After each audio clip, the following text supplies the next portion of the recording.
Queridos irmãos, caros amigos, a paz do Senhor, fazíamos dias que não fazíamos uma live. De fato, tem o nosso trabalho diário, né, de segunda a sexta, ou às vezes trabalhamos quando a empresa necessita, no sábado, às vezes aos domingos, mas quando a gente tem uma folgazinha, a gente tenta trazer uma palavra da parte de Deus. Vou convidar aqui algumas pessoas, caso se interesse nos ouvir ou nos assistir, não sei, fica a critério dos que desejarem, né? Estaremos aqui fazendo convite, né, aos irmãos que desejarem, certo? Glória a Deus. Vejamos aqui. Muito bem. Só um pouquinho aqui, estaremos, né, convidando os irmãos. Vejamos bem. Glória a Deus. Só um instante. Aos que desejarem, em nome de Jesus. Muito bem. Convidei algumas pessoas, alguns irmãos que desejarem nos ouvir. Irei fazer uma live. Tentarei ser mais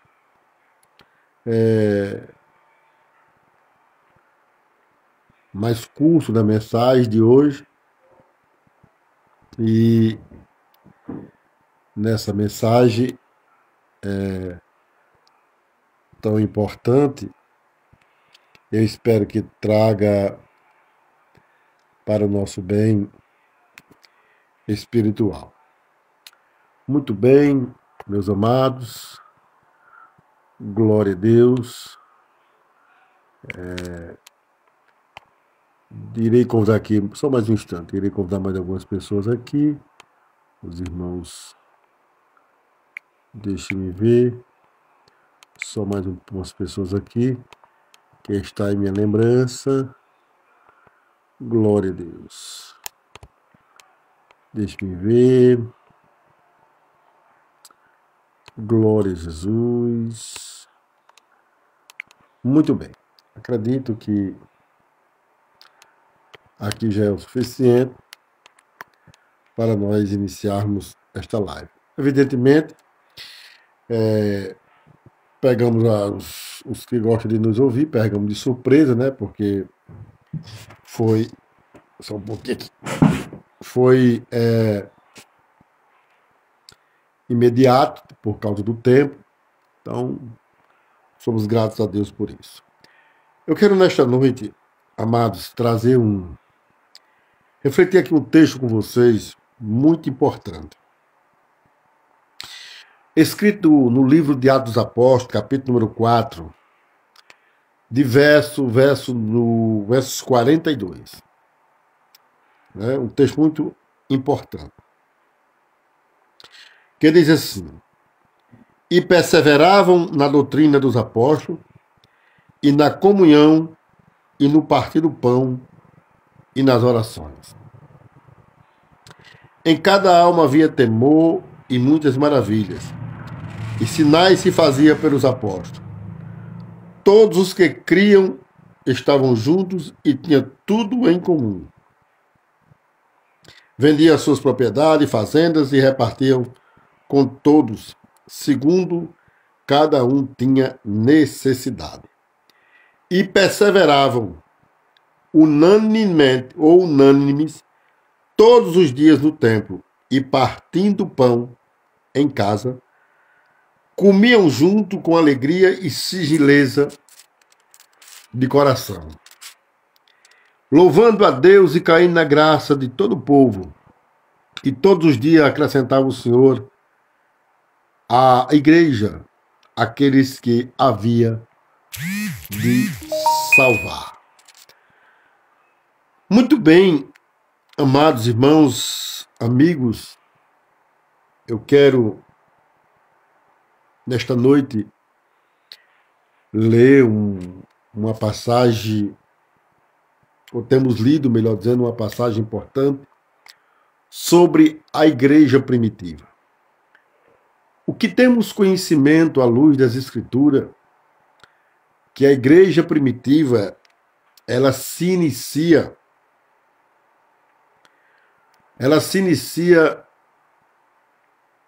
no ano, aproximadamente, no ano 40, próximo ao ano 40.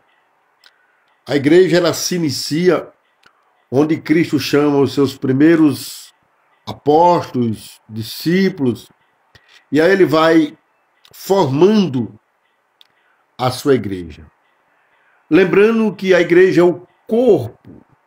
Paulo escreve e diz que Cristo é o cabeça, né? Ou a cabeça da igreja. Né? Cristo é a cabeça da igreja. Ou seja, a igreja está ligada a Cristo. E aí, no livro de Atos dos Apóstolos, um livro escrito por Lucas, um doutor, um médico, escreveu para um homem chamado Teófilo, é o que mostra a introdução do seu livro. Ele escreve 2 livros mencionando este homem, né? 2 tratados. Primeiro, o Evangelho de Cristo, que leva o seu nome Lucas, e Atos dos Apóstolos.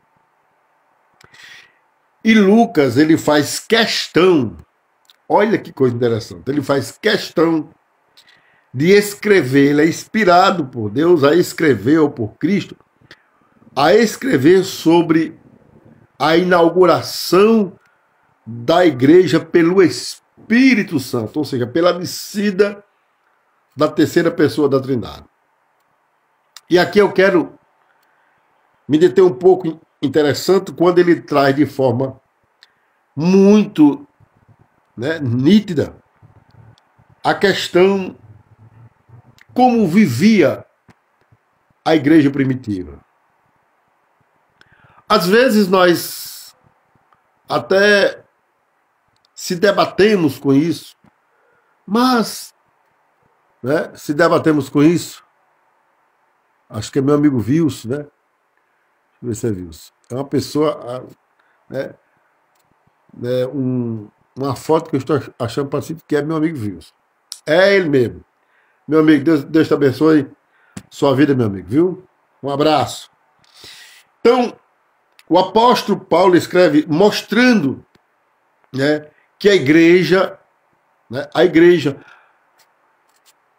de Cristo tem a cabeça, e a cabeça é o próprio Cristo. E Lucas, escrevendo o Atos dos Apóstolos, ele mostra, né, como iniciou a inauguração da igreja. A igreja é fundada por Cristo, dita pelo próprio Cristo, que ele disse que as portas do inferno não prevaleceriam contra a igreja ou contra a minha igreja. Então, a igreja é do próprio Cristo. Quando a gente fala igreja, a gente não está falando de denominações. As denominações, elas são responsáveis para, né, cuidar daqueles povos que vão crendo em Cristo conforme a palavra. Mas a igreja de Cristo não está relacionada ao nome de uma denominação. Vamos deixar isso bem claro, tá certo? Eu faço parte de uma denominação, faço parte da Assembleia de Deus. Mas eu não faço parte de Deus porque faço parte da Assembleia. Faço parte de Deus porque aceitei Jesus como meu Salvador e creio nas Escrituras. Agora, eu me congrego em uma denominação que prega as Santas Escrituras como regra de fé, né, mostrando, né, a luz da palavra sobre o amor de Deus, o sofrimento, sobre a doutrina do pecado, a doutrina da salvação, a doutrina da perdição, a doutrina da justificação, a doutrina da santificação e por aí vai. Então, essa que eu me congrego, a Assembleia de Deus, ela cuida de um rebanho que faz parte da igreja de Cristo, da igreja de Jesus, né? Sempre como tenho explicado, não só ela, como outras denominações, como a igreja de Cristo também cuida, como a Deus é Amor, como a presbiteriana, né? Como a batista, e por aí vai. Congregação. Por que é? Com que conceito você fala isso? Com conceito bíblico. Porque essas denominações, elas têm como alvo salvífico só Jesus. Só Jesus. O que muda algumas coisas nós são costumes. Costumes. É diferente. Mas a fé é no mesmo Senhor, é no mesmo Salvador, unicamente nele, serve somente a ele. Então nós temos, nesse contexto, tudo em comum. E que é o importante, é que Jesus é o alvo da Assembleia, Jesus é o alvo da presbiteriana, é o alvo da Batista, da Igreja de Cristo, da Deus e Amor, né? E por aí vai, né? Eu estou falando de igrejas que não inventam atalhos para chegar no céu. Estou falando de uma igreja que tem como alvo Jesus, tá certo? Então, isso que nós temos que compreender. A igreja primitiva, nela que foi inaugurada pelo Espírito Santo aproximadamente, próximo ali ao ano 40, próximo ao ano 40, e nós vemos a inauguração, o Espírito Santo inaugurando, revestindo os irmãos de poder, né? De poder, numa festa chamada Festa de Pentecoste, né? Festa de Pentecoste.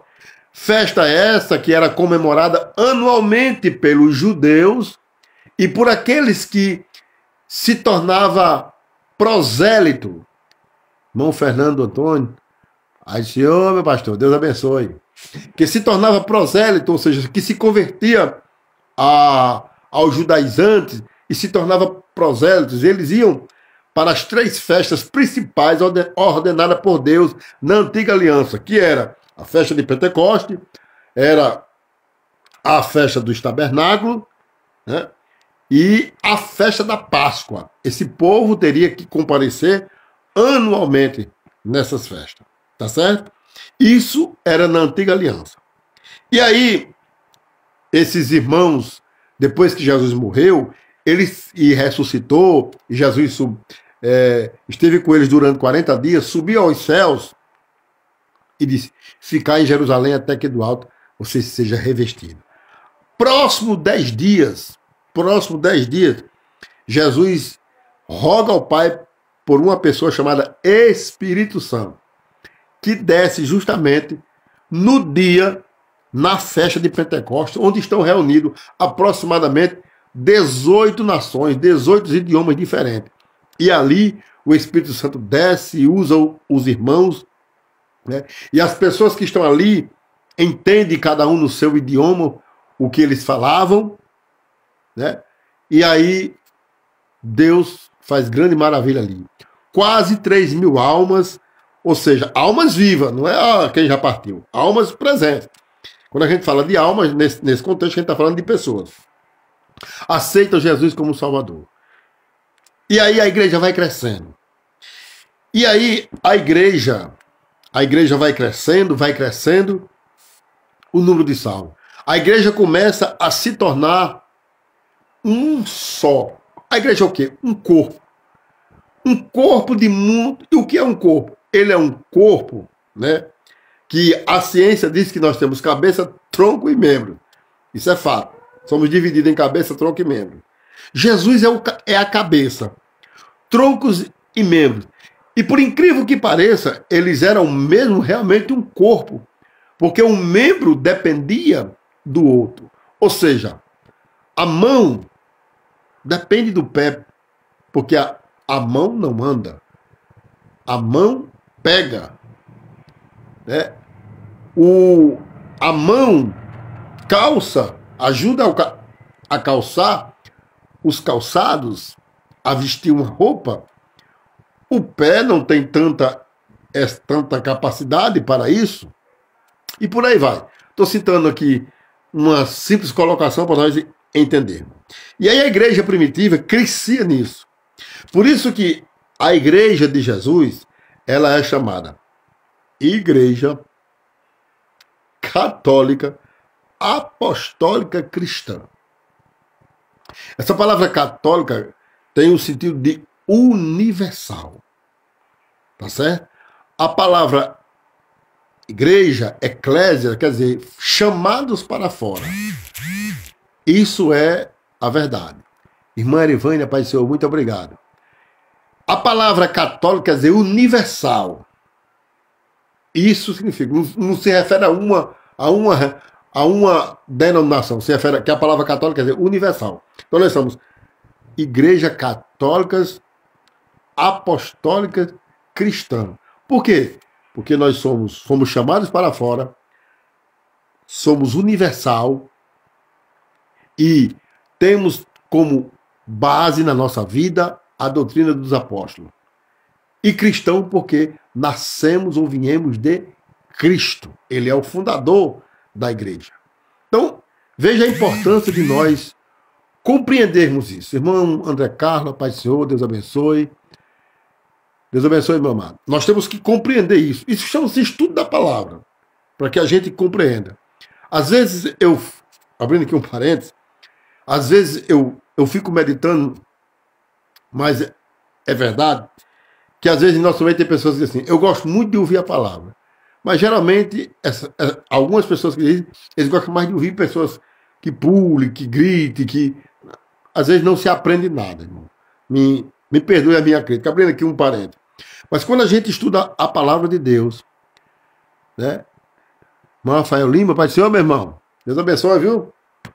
Mas quando a gente escuta a palavra de Deus de uma forma ensinada, não estou aqui me julgando, mas de uma forma mais nítida, mais compreensiva, a gente fica com o conhecimento mais amplo, com a mente mais estendida.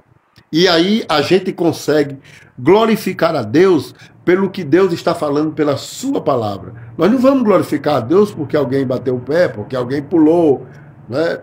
Ou porque alguém fez uma pirueta. A gente vai glorificar a Deus porque a gente está entendendo o que Deus está falando conosco pela sua palavra. A importância disso. Então, amados, fechando esse parênteses, e a igreja cresce, vai crescendo na comunhão, na oração, no partir do pão e na doutrina. É isso que a igreja cresce. A Bíblia diz que eles não tinham nada em comum. Eu quero abrir aqui um parênteses, mas com muito respeito, mas eu preciso abrir o parênteses para dizer isso. Irmã Nilza, Pai do Senhor, irmã Nilza, Deus abençoe. Irmão Gisélia, Pai do Senhor, Deus abençoe. Boa noite, né? Deus abençoe. Tá certo? Eu quero aqui abrir um parênteses. Quando havia tudo em comum, e eu não quero que ninguém leve nada por lado político. Eu só quero provar uma coisa, que a gente deve ver como é que se usam os textos. Esse texto que os apóstolos tinham tudo em comum, eles faziam isso voluntariamente. Não havia aqui um socialismo forçado. Havia aqui algo voluntário. Um socialismo voluntário. Não era um socialismo obrigado, que você tinha que dar. Não era isso. Nada disso. Não, eles faziam isso, eles tinham olha, o texto é muito claro, eles tinham um só pensamento. O texto não está dizendo que ele era obrigado. Porque quando as coisas é obrigado, eu quero que você faça, mas eu não faço. Então prestemos atenção muito bem que isso é importante. E a igreja crescia na graça, crescia no conhecimento, crescia. E a Bíblia diz que Jesus salvava todos os dias os que havia de ser salvo. Ou seja, aquilo que Deus já sabe. A importância, a irmã Francinai, Deus abençoe, meu irmão. A importância de nós entendermos que a igreja de Jesus, ela precisa estar nesse padrão. Nesse padrão. Nesses 4 pilares importantes que formam uma igreja. Uma igreja ela é formada com esses 4 pilares. muito importantes. Quais são? Oração, comunhão, partir do pão e doutrina. A sã doutrina de acordo com a palavra. A gente, muitas vezes assistimos, né, que as pessoas usam a Bíblia para se beneficiar. Usa texto para se beneficiar, usa um texto autoritário para se beneficiar, né? Não que não exista as autoridades. Irmãos, nós vamos deixar aqui uma coisa bem clara. A gente precisa ter muito cuidado, porque isso é coisa séria. A Bíblia, ela é completíssima. Existem as autoridades. As autoridades são constituídas por Deus. As autoridades não se referem a pessoas em si, mas a autoridade que é alguém que foi eleito, né? Quando eu falo eleito, não estou falando só em política não, tá certo, irmão? Estou falando eleito, naquilo que foi eleito para exercer, tá certo? A gente não pode pensar só só em termo político, não. A gente está falando que as autoridades foi constituída por Deus. As autoridades. Existem 4 tipos de autoridade na Terra. Guarde isso que é muito importante. 4 tipos de autoridade existem na Terra. Existe autoridade, né?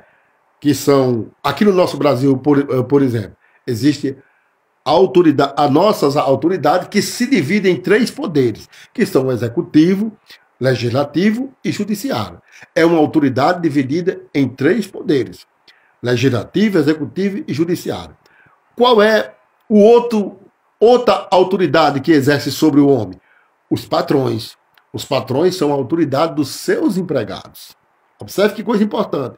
Qual é a outra autoridade exercida ou que foi constituída por Deus? Os pais. Os pais têm autoridade sobre os seus filhos. Guarde isso, porque isso é muito importante. E temos também como autoridade, à luz da palavra, a igreja. A igreja, ela é uma autoridade. Jesus disse que o que ela ligar nos céus, claro que ela tem que ligar tudo isso à luz da palavra. Gente, a gente precisa entender que Deus não deixou nada voando. Deus não deu, como diz o ditado, asa à cobra, né? O povo não diz isso. Deus não deixou o homem para ele agir da forma que ele quer, não. Deus deixou um limite às autoridades. Nós, como pai, temos autoridade, mas nós temos os nossos limites. Nós não podemos abusar dos nossos filhos porque somos os pais dele, ou o pai dele, ou a mãe, como você quer compreender. Um poder político ou judiciário diante de Deus, ele tem que andar certinho. Vocês estão tem muita gente enganado, né, com a cor da chita, como diz o provérbio rude da antiguidade. As pessoas estão enganadas, estão pensando que Deus deixa barato. Não, porque fulano é autoridade. Tudo tem que ser julgado por ordem e decência. Eu estava lendo esses dias aí na Pai do Senhor, irmão Dalisson. Irmão, Deus abençoe, meu amado. Irmão Dalisson é o nosso irmão, amigo lá de São Rafael. E é um prazer, é uma autoridade, ele é um vereador, né? Deus abençoe. Além de ser um grande homem de Deus, é um vereador, faz parte do projeto político do nosso estado. Deus abençoe. Um abraço, meu amado. Fica com Deus, viu? Então, irmãos, veja a importância, né, retornando aqui, de nós entendermos. Eu estava lendo esses dias a Bíblia, achei uma coisa interessante. Quando Jesus diz olho por olho, dente por dente, Jesus não estava se referindo à vingança. Não. Os judeus tinham isso como método de vingança. Mas o texto estava se referindo justamente aos tribunais que ele julgasse com justiça.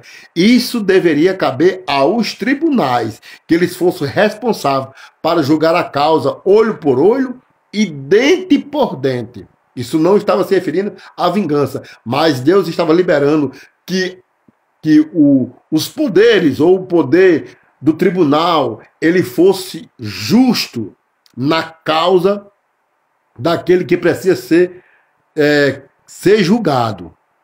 Então, a gente precisa compreender. As autoridades são constituídas por Deus, porém, elas têm um padrão de como exercer essa autoridade. Eu, como pai, não posso ter abuso. Eu não posso chegar na minha casa e sem motivo, bater nos meus filhos, espraguejar os meus filhos, né? Dizer o que bem entendo com os meus filhos, porque eu sou o pai dele. Eu tenho um limite. Deus me pôs um limite. O apóstolo Paulo disse, vós, pais, não aborreceis os vossos filhos. E o que é aborrecer os nossos filhos? É usar do abuso da autoridade. Dentro, né, do poder executivo, legislativo, judiciário, não é diferente. Dentro dos patrões, não é diferente. Não é diferente. De maneira nenhuma. Os patrões não podem ser injustos com os seus funcionários. Como os funcionários não podem ser injustos com os seus patrões. Não é porque o patrão é o dono da empresa, é que está pagando, que ele tem que ser desonesto. Pelo contrário, ele irá prestar conta diante de Deus. Gente, tem até, desculpa aqui a expressão, até crentes que não pensam nisso. Vocês não pensam que tudo que acontece no mundo, no Brasil, de mundo afora, Deus vai deixar de graça, não. E aqui eu não vou aqui fechar olhos, nem criar nenhuma revelação que Deus não está me revelando, para dizer que Deus vai fazer isso no Brasil. Não, essas pessoas, já está escrito, eles irão prestar conta diante de Deus. Toda injustiça que o homem provocar, ele vai prestar conta diante de Deus. Pode escrever isso aí. Você pode aplaudir, eu posso até aplaudir, eu posso até que está tudo certo, porque tá sendo do meu jeito. Mas diante de Deus, Deus é quem vai fazer toda a medição, todo o julgamento correto. As pessoas precisam compreender isso. E dentro da igreja também não é diferente. A igreja ela tem uma autoridade bíblica. A igreja ela tem como estatuto da sua vida a Bíblia. A igreja precisa julgar os membros, quando necessário for julgado, à luz da Bíblia. A igreja ela não pode julgar do jeito que ela entende, do jeito que ela quer. Ela nem pode passar a mão na cabeça e nem pode julgar de uma forma precipitada. Ela tem que ter testemunho, tem que trazer o estatuto da palavra, que é o mais importante, e observar pela palavra a forma que deve julgar a causa de alguém, ou a culpa de alguém. Eu acho interessante, muito interessante, aquela passagem que Jesus fala em Mateus, parece que é no capítulo 18, se não me foge a memória, que Jesus fala sobre quando alguém peca contra a igreja. Jesus cita um pecado, mas tem vários, mas Jesus cita um. Quando seu irmão pecar contra ti, você vai lá e repreenda ele. Como é repreender? É chegar para o irmão e dizer, amado, ou meu irmão, eu não gostei daquela atitude, eu não gostei porque você ficou me devendo e não pagou, eu não gastei. Bom, pelo erro que ele cometeu contra você. Meu amado, eu não gostei, queria que o senhor me perdoasse, ou a senhora me perdoasse, ou você me perdoasse. Bom, mas aquele irmão se irrita com você. Disse Jesus, você leva o caso para duas testemunhas. Se ele não perdoar diante das duas testemunhas, você leve ele perante a igreja. Ou seja, o fato já chegou à igreja. Se porventura essa pessoa não quiser lhe perdoar, mesmo diante da igreja, a igreja ou o anjo da igreja, o pastor da igreja, com toda a igreja, ela tem toda a autoridade à luz da Bíblia de dizer assim, você é um incrédulo. Considere ele como um incrédulo. Você é o mesmo incrédulo. É uma pessoa ímpia, é uma pessoa que não teme a Deus. Ele deve ser o quê? É excluído. Isso é a Bíblia, não sou eu que estou dizendo. É a Bíblia quem diz. Agora, isso com todos esses requisitos à luz da Bíblia. E a igreja não pode, por qualquer coisa, né, sem que tenha a luz da Bíblia, jogar alguém fora ou passar a mão na cabeça de alguém, porque isso traz prejuízos para a igreja. A gente precisa entender que a autoridade que Deus dá à igreja não é para a igreja salvar nem condenar ninguém. Vamos deixar isso bem claro, isso, tá, irmão? A autoridade que Jesus dá para a igreja é justamente para que ela continue uma igreja santa e irrepreensível. É isso o conceito da autoridade da igreja. Não é porque a igreja salva, nem a igreja salva, nem ela bota para o inferno. Não, a igreja não tem esse poder para isso. Isso aí, quem pode fazer esse tipo de julgamento é Deus pela escolha do homem. Mas a igreja, ela tem essa autoridade para conservá-la, para que ela seja conservada em santidade e que ela não tenha nenhuma combinação com o pecado. É isso que a gente precisa compreender. A igreja tem esse método para isso. Agora, para salvar, só tem Jesus. Somente Jesus.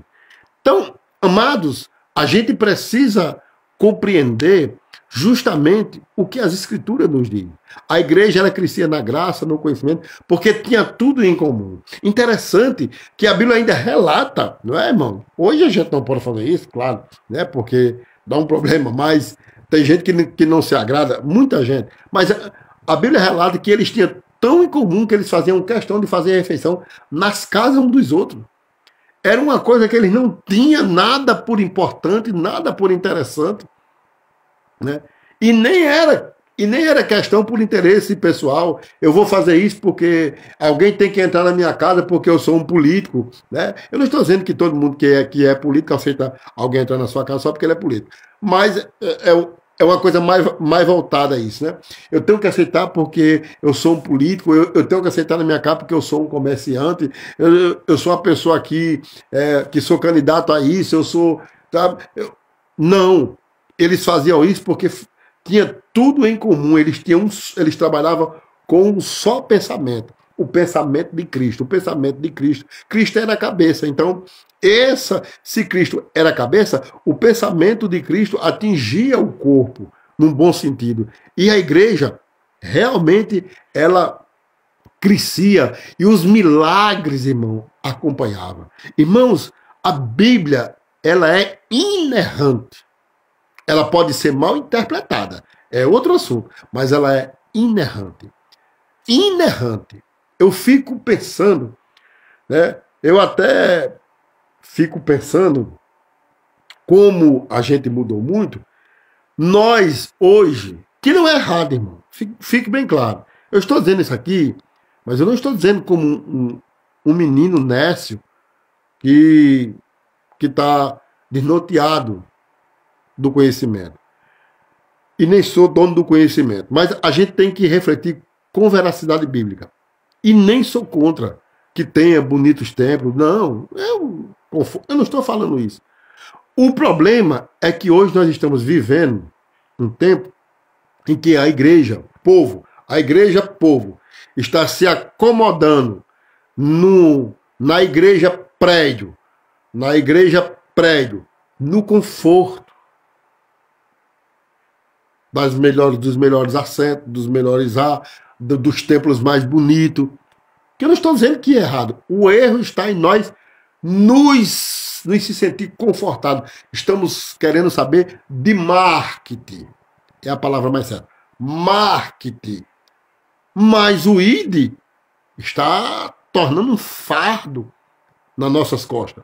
Que não deveria ser um fardo. Mas o ID para nós se tornou um fardo. Né? Viver na comunhão se tornou um fardo. Ter tudo em comum se tornou um fardo. O que nós queremos ver é marketing. Queremos viver marketing. Interessante que quando os apóstolos entram na hora nona para orar, registrado no capítulo 3 de Atos, que Lucas detalha isso, coxo diz assim, pede uma esmola. Um coxo pede uma esmola.